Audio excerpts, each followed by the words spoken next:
Des sons animés, c'est un studio de production et une agence de création spécialisée dans l'immersion sonore et dans les expériences sonores immersives.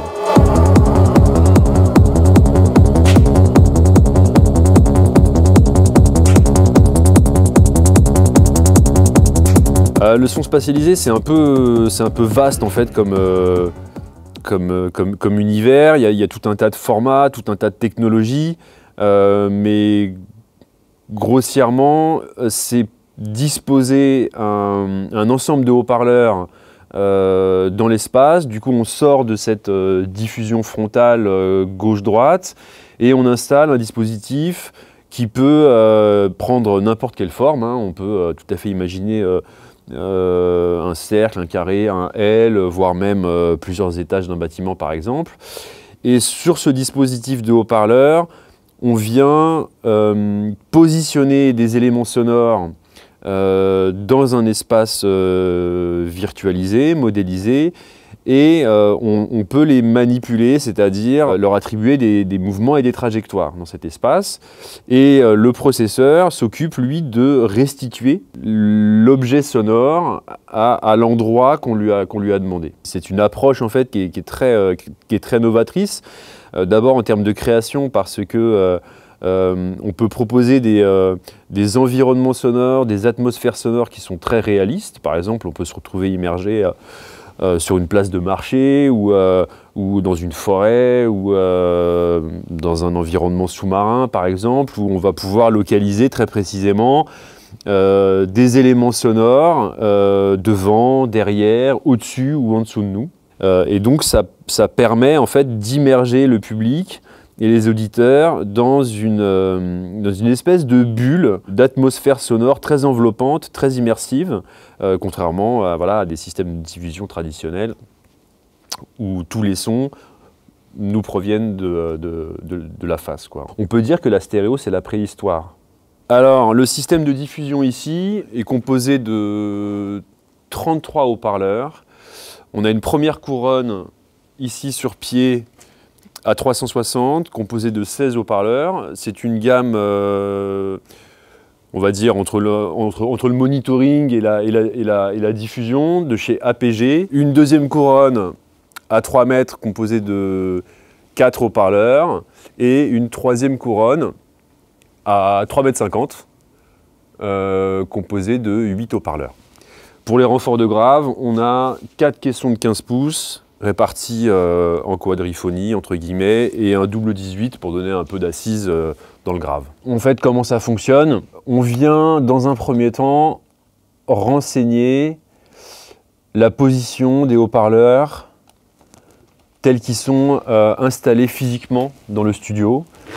Et on vient créer un modèle en indiquant pour chacun les coordonnées sur les 3 axes X, Y et Z des haut-parleurs par rapport à un point 0 sur lequel on se trouve virtuellement. Ce qui nous intéresse après, c'est le positionnement de nos différentes sources sonores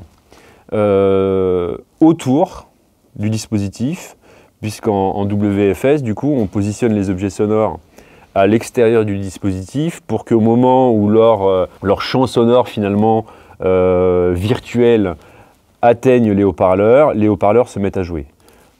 Alors, on peut prendre un exemple ici par exemple. On voit que cet objet qui est positionné derrière nous à gauche, il vient en fait exciter les haut-parleurs qui sont le plus proches de lui, et lorsqu'on le déplace, on voit que l'énergie qui est envoyée aux différents haut-parleurs est modifiée en fonction de sa position dans l'espace. Et après, pour chaque objet, donc en gros, une partition spatiale de ce type est toujours associée à soit des instruments live, soit une session audio numérique dans laquelle on retrouve l'ensemble de nos éléments sonores. En la manipulant,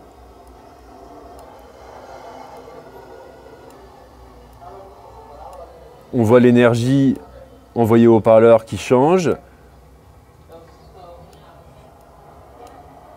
Et on peut ainsi localiser très précisément la provenance de la source dans l'espace. Donc là, si on est orienté dans cette direction, On perçoit vraiment la source sonore derrière nous, à droite.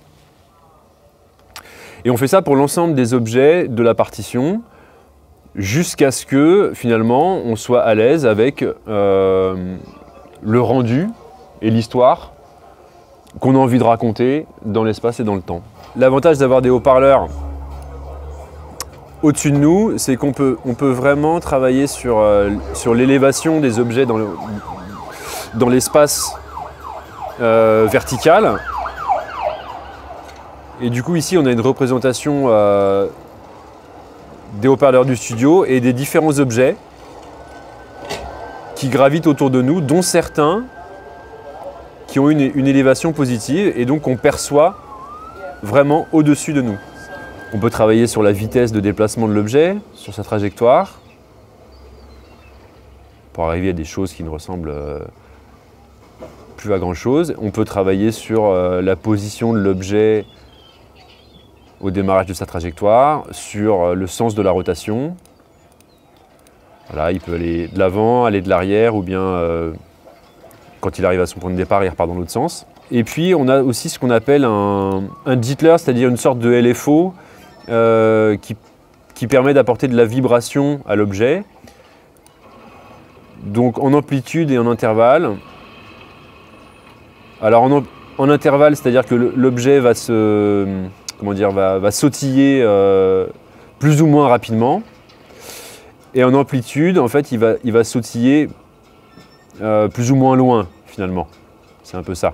On peut avoir des effets très intéressants sur nos objets avec différents types de sautillement, soit en discret, où là, l'objet se téléporte, c'est-à-dire saute d'un point à un autre sans transition, ou alors en smooth, où là, l'objet en fait glisse d'un point à l'autre. Et donc, quand on parle de mixage orienté objet, c'est vraiment ça, c'est que c'est du son, mais pas que, c'est du son dans l'espace. Et sur une partition, quelle qu'elle soit, ici c'est live, on dit que bah voilà, cette piste-là est un objet. Pourquoi? Parce que sa représentation dans l'interface correspond à la fois à l'audio, c'est-à-dire qu'on voit ici l'audio qui module, mais on voit aussi ici les valeurs sur les trois axes qui modulent. Et donc, quand on parle d'objet, c'est vraiment ça, c'est le comportement d'une source audio dans un espace en 3 dimensions.